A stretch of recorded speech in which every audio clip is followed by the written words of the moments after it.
Godzilla is now in New York City.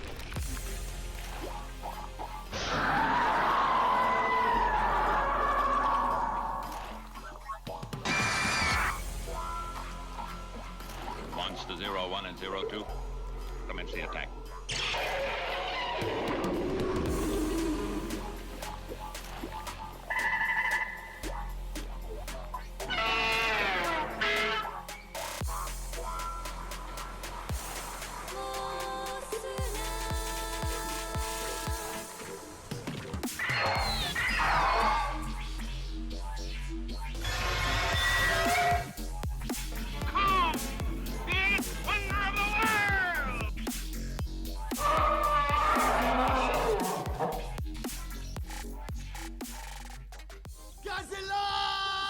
Hello, listeners, and welcome back to Stomp This Way. How you doing, Andrew? I'm doing all right. How are you doing this lovely day? I'm doing good. I apologize if I sound a little rough. I think I'm coming down with a head cold, but I'm gonna power through this.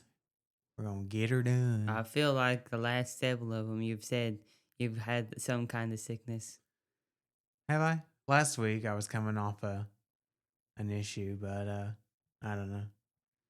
It's just a rough time of year. Rough time of year. I don't have allergies, but it's just that kind of time of year. You get colds. I don't know. As the weather changes. You can get sick time. Yeah. Well, I haven't taken much sick time, but anyway, yeah. So we're here to talk about a very unique movie this week. We've never seen it before, right? No. Aaron, where would I have watched this? Yeah, that's a good question. I bought it a while ago. Probably, I don't know, a couple years ago. Probably back in 2018. Maybe not that far back, but I bought it probably a couple years ago, and it's just sit on my shelf. And now we finally found an excuse to watch it. And that movie is The Great Buddha Arrival. How much did you know about this movie before we watched it? Actually didn't even know it existed. Okay, yeah, I figured. Yeah, I didn't know much about it until I did some research for it for this podcast. But here's what I found. And honestly, most of this, the movie tells you in a slideshow in the first 2 minutes. And it's all true. The first slideshow part? Yeah, it's all true. Is true as far as I know, yeah. So this is based on a 1934 film of the same name. It's a lost film. It was like many movies, lost when in World War II in the fire bombings. A lot of storehouses for films were burned up. And so there were many movies lost to time. Yeah. And this was one of them. It's considered apparently one of the first tokusatsu movies, really. You know, a precursor to movies like Godzilla and all of that. So it did come out a year after King Kong. So it might have been inspired in part by King Kong, who knows. But anyway. But it was lost. This movie was made with the cooperation of the grandson of the director of the original 1934 film. They sent out offers to a lot of veteran tokusatsu actors to appear in this movie. 80% of those offers were declined, but 20% were accepted. So yeah, they got some. This movie was partially crowdfunded. And then originally it was about 50 minutes long.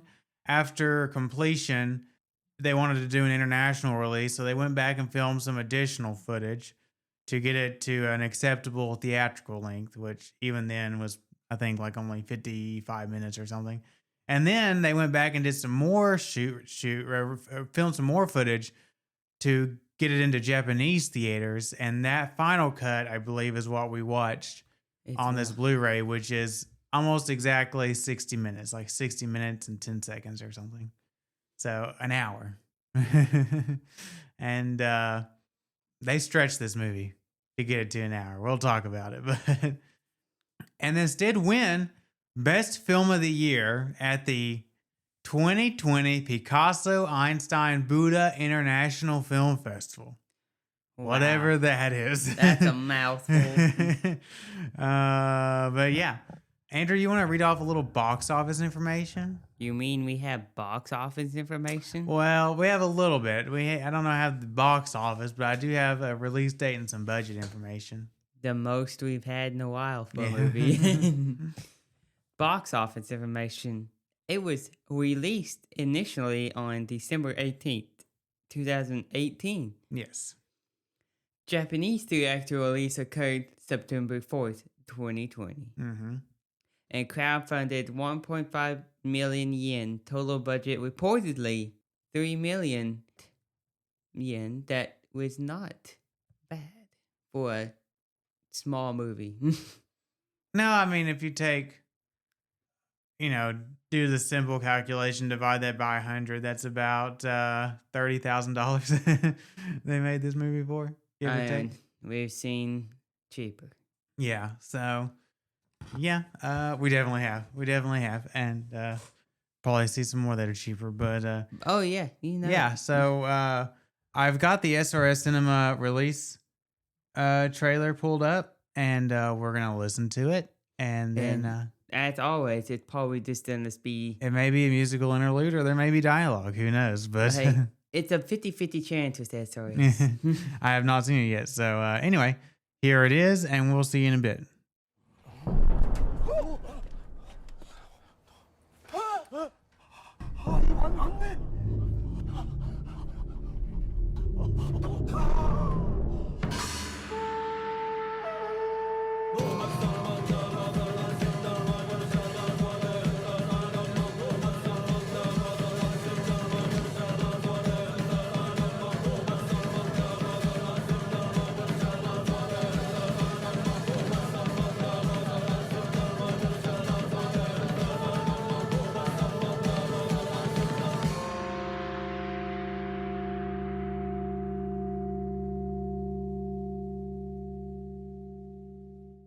Okay, so there it was, short and sweet, a lot Right. like this movie. That was the shortest trailer I think I've ever seen.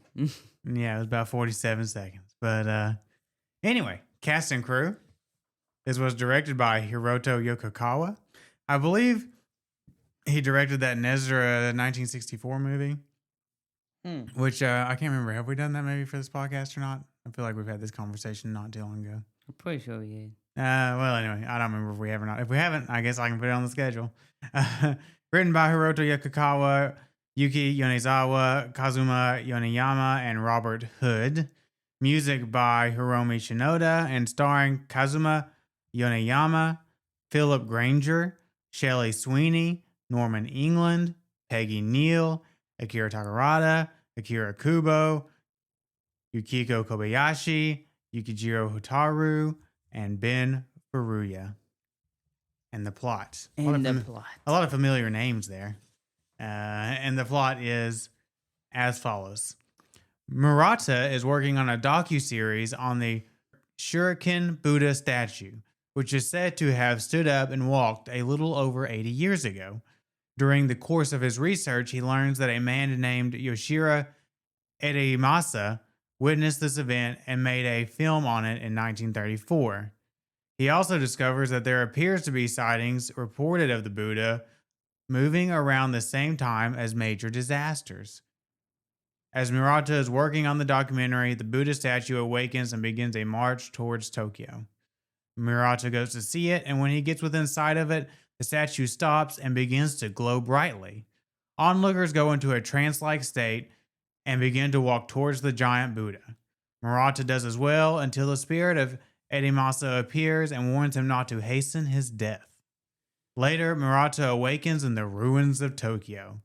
An alert on his phone tells him that a 9.5 earthquake struck the Kanto region. He goes to what remains of his office, where he finds a computer still standing. He believes he is completing the video for his project, but in a cutaway, we see he is working on a dead monitor as credits roll. More or less. More or less. And then, more film comes on after credits. And then after the credits, there's a little scene where like a group of onlookers, I think the one they focus on is Robert Scott Field. Mm-hmm. And the statue they're standing and looking at the statue, and then it cuts to black and you hear the statue's footsteps again. And oh no. Oh boy, something's up.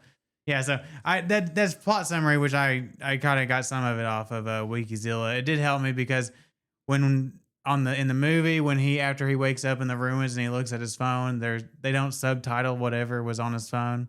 So I figured it was something to do with some kind of disaster, but it does confirm that it was a very powerful earthquake. So I was like, "Is a blast go off or what happened?" But And before we figured out it was a blank screen, it was like, how is there still internet? how And is there power? still power? But yeah. So anyway, so yeah, this is again a different movie. It's really a short film. I mean, I know they released it theatrically, It but was this a is short film stretched out into a feature length. well, it's still an hour, not really feature length by MPA standards. It has to be 80 minutes, I think. But True. yeah, and it stretched to an hour. I bet if I were guessing, I bet they went back and added that opening scroll or slideshow, whatever you want to call Oh it, yeah. with the informational text. And then I bet a couple of those interviews that they did, maybe the Takarada one, maybe a couple others, were probably added after the original cut of the film was made.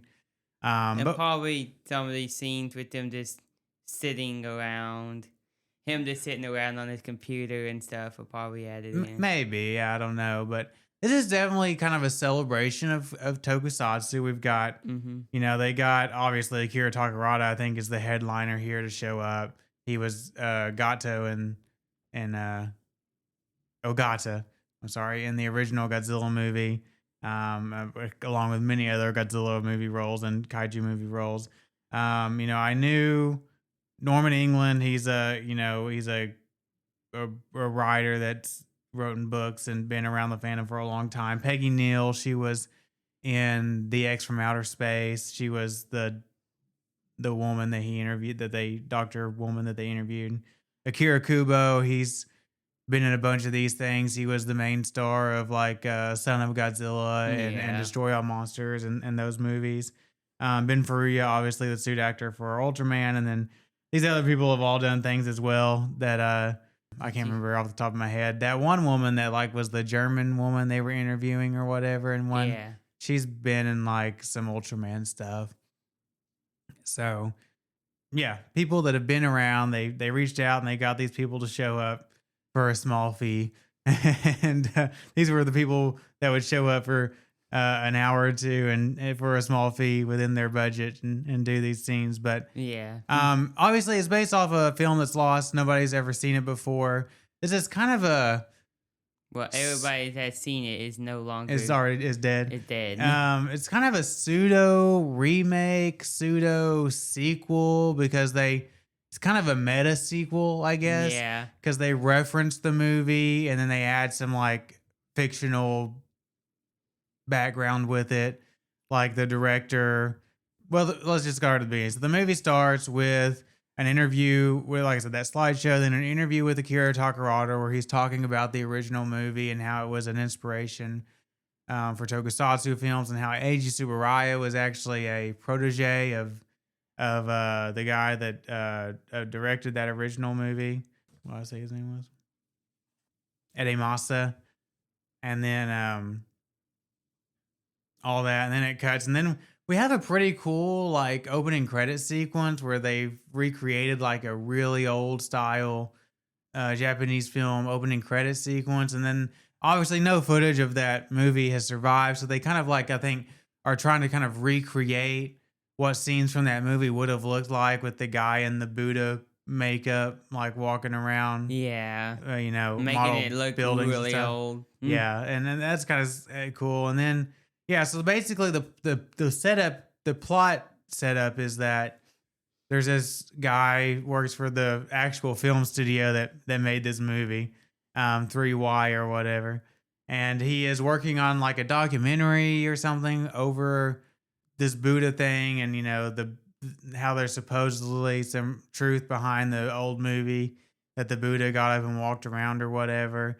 And he watches this little video, this like YouTube girl who like I guess does like a YouTube channel about like debunking myths or something or like exploring I think it's myths like or whatever. exploring, proving if proving if it's right. Yeah. And then we get, some interviews and stuff. And then early on in this, it's a weird movie of eclectic scenes kind of stitched together. Because we Yeah. have this scene and it looks like your pretty typical kind of fan film. You can tell it's shot low budget. Oh Somebody yeah. probably shot it on their iPhone, or maybe they bought an expensive digital camera, but obviously an indie filmmaker. The sound's not always all that great. You can tell they didn't go back and do a lot of ADR, but Yeah. but then they do a cutaway, and there's a sequence that they do, like they make it into like the old style, like black and white, grainy, letterboxed film style, and it's almost like a horror movie. Like I said, like I felt like I was kind of watching like a VHS movie where Yeah, someone was like filming like a cursed videotape, like or a old school early 2000s yeah, and Japanese horror like a movie. ring. That's what you said. It kind of felt like something out of a Ringu movie, like the videotape they were watching or something. And it's very much filmed like a horror movie. It's the scene of some people committing suicide. I think it's supposed to be in reference to like the mass suicides. There was like a real life story of like 34 mass suicides or 38 suicides. That was kind of part of the story of that original movie. Mm-hmm. And then it cuts to this actor playing the original director, and he's walking with his wife. And then she walks off and jumps off a bridge, and then he goes to jump off with her, but the Buddha like shows up, It saves him. and there's like this really kind of eerie like chant going on, like a Yeah. Buddhist chant or temple chant or choir chant, whatever you want to call it, Mhm. going on. And it really does feel, as there's several scenes in this movie that really feel like they were trying to go for a horror movie vibe. Very different from what I was I guess I don't know what I was expecting. I guess because I think I had seen that trailer when I had bought the movie or something, and just with the specific music they have on that trailer and the way it's cut, I thought it would be kind of another one of these goofy, like comical kind of fan made movie, kind of like the ones that we watched with Rago and Ryga and whatever, Mhm. kind of somewhat intentionally funny, a lot of times unintentionally comical kind of style movie. And there might be a little bit of that here, but really, this is a much more self serious movie. Yeah. And at times, like I said, I think they almost trying to make a horror movie. And so we have that sequence, and we see Murata. Like, there's some more interviews with like Akira Kubo and like different people, like a UFO conspiracy and Yeah. all this kind of stuff, trying to explain this away. And there's a scene where he gets up at one point, and on his Twitter feed, people were saying that the statue is moving again. And we cut away, and at one point, his assistant or whatever, I has, think it's coworker. his coworker, assistant, whatever, has a bike that he's strapped like a rocket to or something.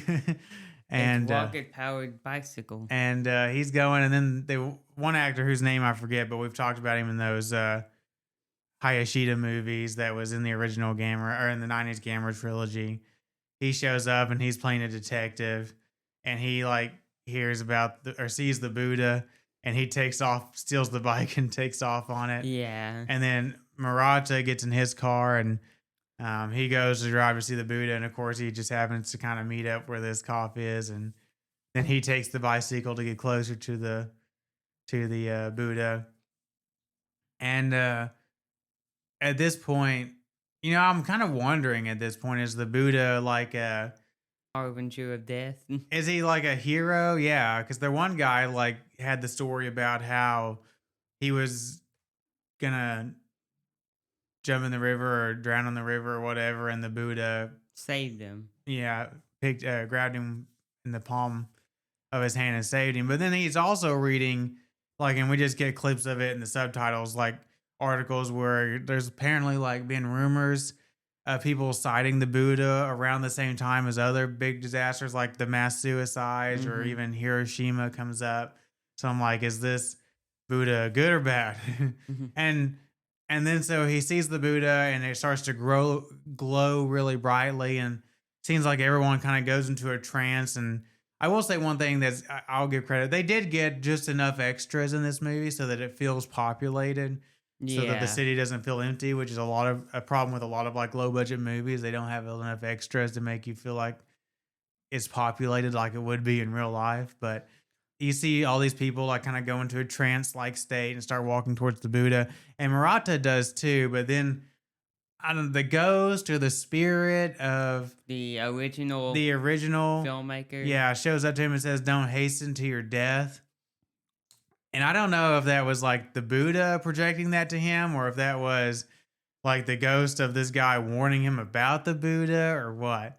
And then he like it cuts to black or fades to white or whatever. And then it fades back in and the city's in ruins. It He's looks like a bomb's gone off, but Yeah. I guess it was an earthquake. 9.5. A 9.5 earthquake. That would do some damage. That would do some real damage, Mhm. especially in a city with skyscrapers. Mm-hmm. And he's, climbing through the rubble. And they, again, I mean, we can talk more about that in effects. For a movie with this kind of budget, a pretty Yeah. impressive set piece with the rubble and everything. He just wakes up in rubble, a little bit banged up and all that, dazed. Dazed and confused. Dazed and confused. All right. But he finds his way back to his office, and there's one computer still standing. Mhm. And that's where I was like, how is there still power? Well, he messes with it for a little Yeah. bit, and then It comes on, and he he plays like the rest of the video, and like splices it together. yeah.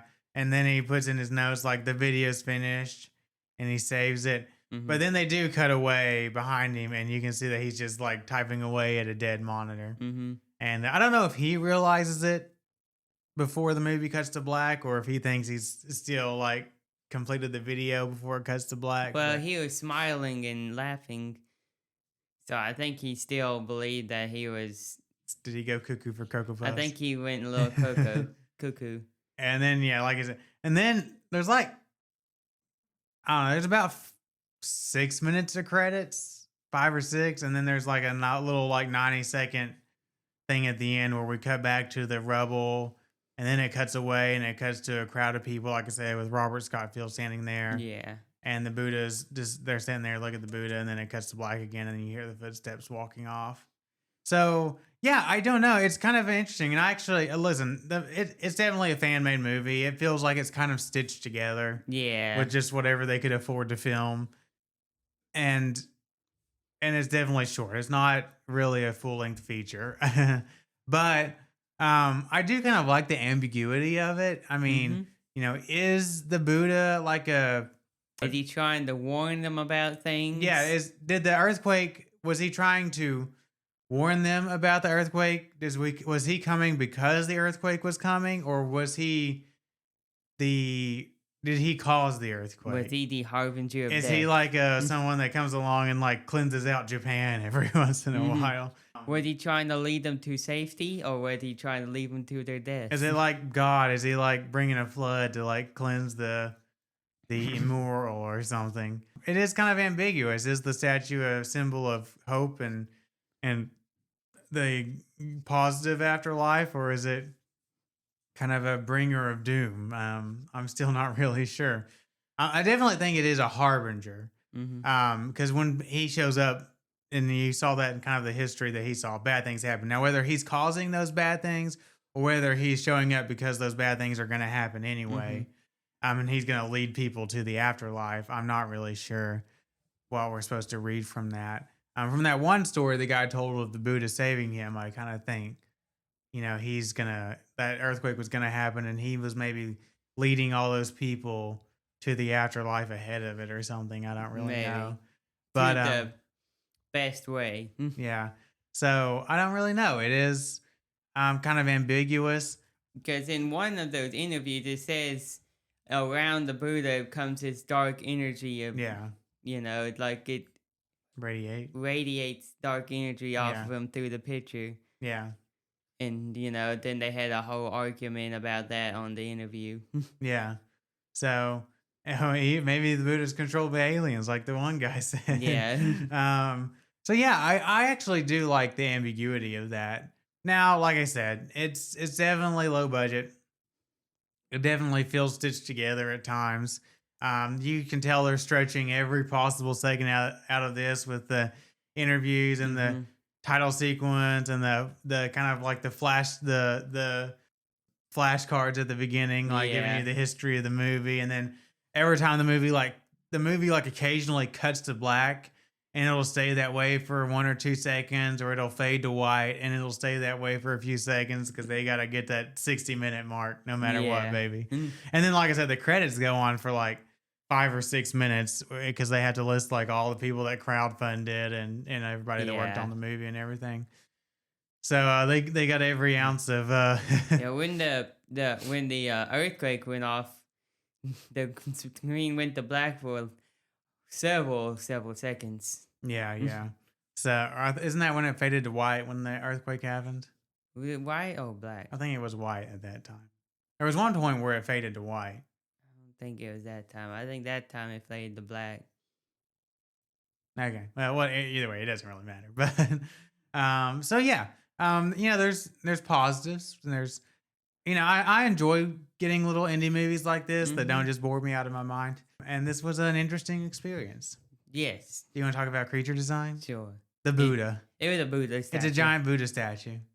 It's got the Buddha, the hands going up and down, and the big earlobes, and it's kind of I don't know, bluish gray in color. Almost looking some scenes like it had oxidized, kind of like the Statue of Liberty or whatever. But effects, I'll say again for the budget that they had, there was a couple of There was an impressive set piece at the end with all the rubble and everything. I thought there's some. I think there's a couple of like drone shots that look pretty good in the movie.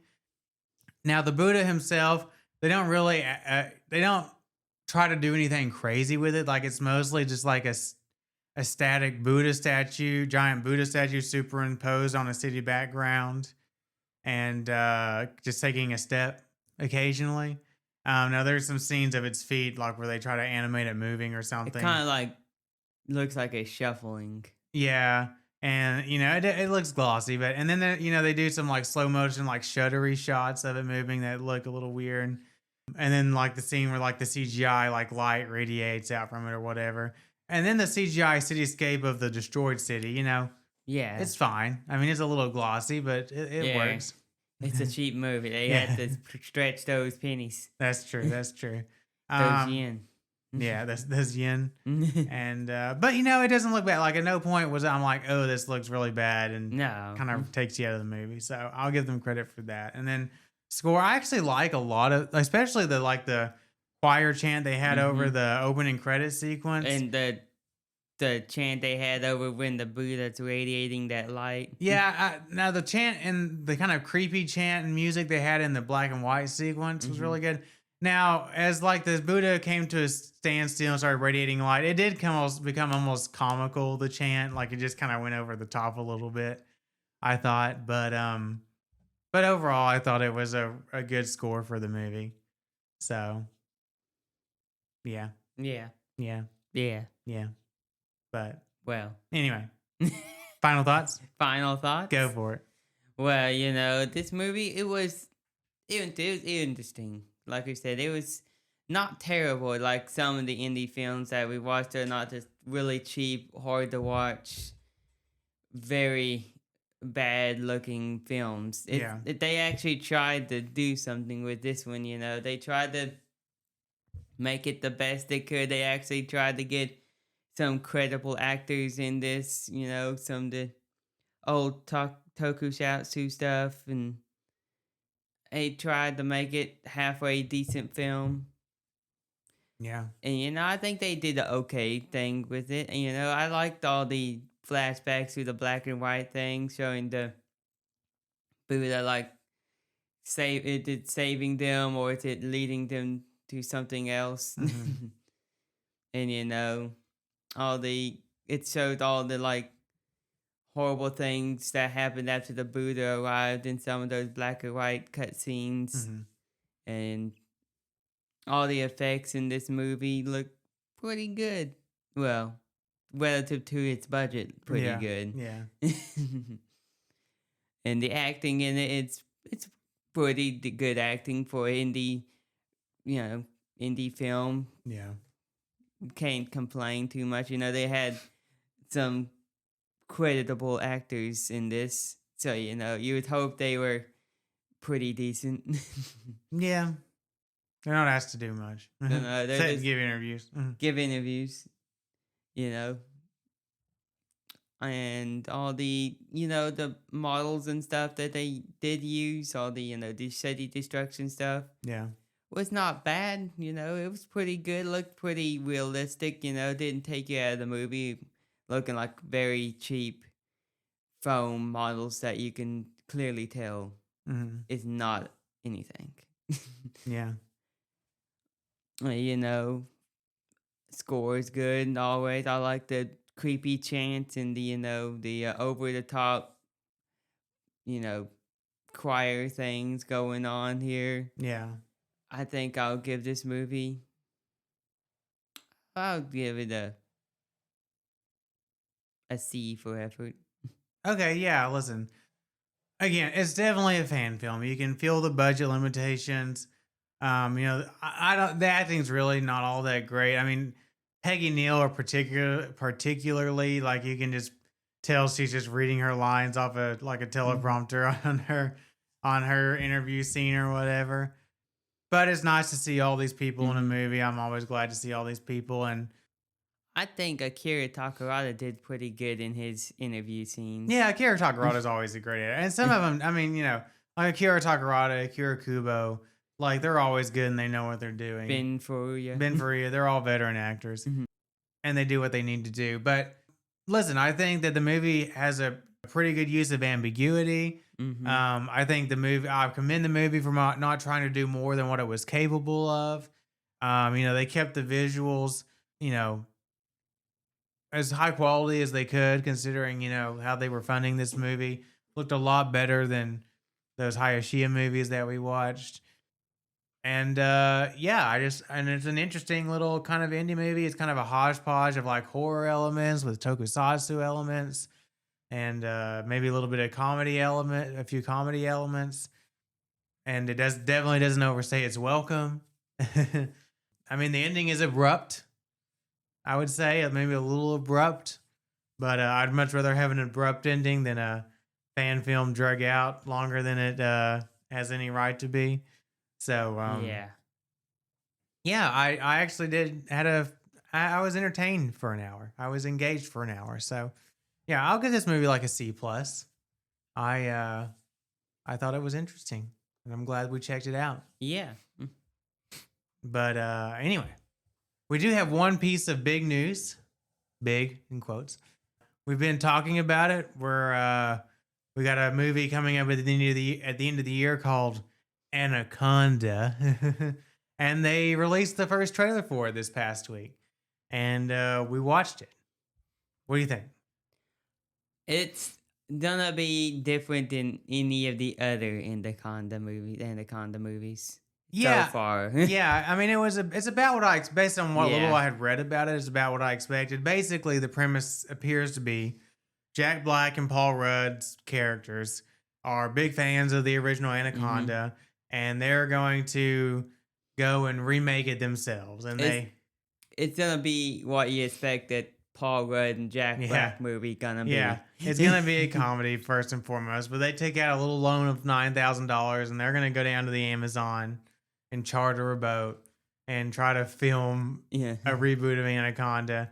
And them and two friends go down there, and like they take a snake with them, like a real Yeah. snake, and then they accidentally kill it. A real anaconda. They They accidentally kill it in filming, and so then they have to go look for they don't have enough budget to buy another anaconda. they got to go look for a real snake to replace the one they killed, and then it appears that they find like a real Giant. giant, unnaturally giant anaconda that then chases them through the Amazon, and and hijinks ensue. goofy hijinks ensue Yeah. So as expected with yeah. Jack Black. we haven't done a theatrical release movie for this podcast in a while, so I'm definitely No. excited. I'm definitely excited to do that, and we'll see. I will say I'm a little hesitant to get too excited because the last Jack Black movie I saw was Minecraft, and he was so obnoxious in that movie. Like he had his Jack Blackness dialed up to 11, and it was just too much. Maybe Paul Rudd can kind of counterbalance him in this movie a little bit, but You didn't we'll love see. Chicken Lava? No. Chicken jockey. Chicken Oh Jockey. god, yeah. La la la lava. Chicken. No, oh god, it's coming back to me. Keep Lava Chicken. Oh, great. Yeah. Great no, times, you know. No, not good times. So anyway. But no, I'm interested to see it. So other than that, any other news we need to talk about? I don't think so. Not I don't really. think so. What's up for next week on this lovely podcast? Well, we have a couple more little indie movies. We're gonna do Monster Seafood Wars next week. Oh boy. And then the calamari wrestler after that. So yeah, that'll be the next couple weeks, and then we do the alligator movies and the Jason and the Argonauts and so on and so forth. But yep, so next week will be Monster Seafood Wars. So are you excited about that? You know I am, you know. I figured. But in the meantime, you can always contact us at 1954@gmail.com. And you can find our website at www.stompthisway.wordpress.com. That's right. And you can always contact us or find us on Facebook at Stomp This Way. But anyway, as always, I'm Aaron. I'm Andrew. And we will see you next time.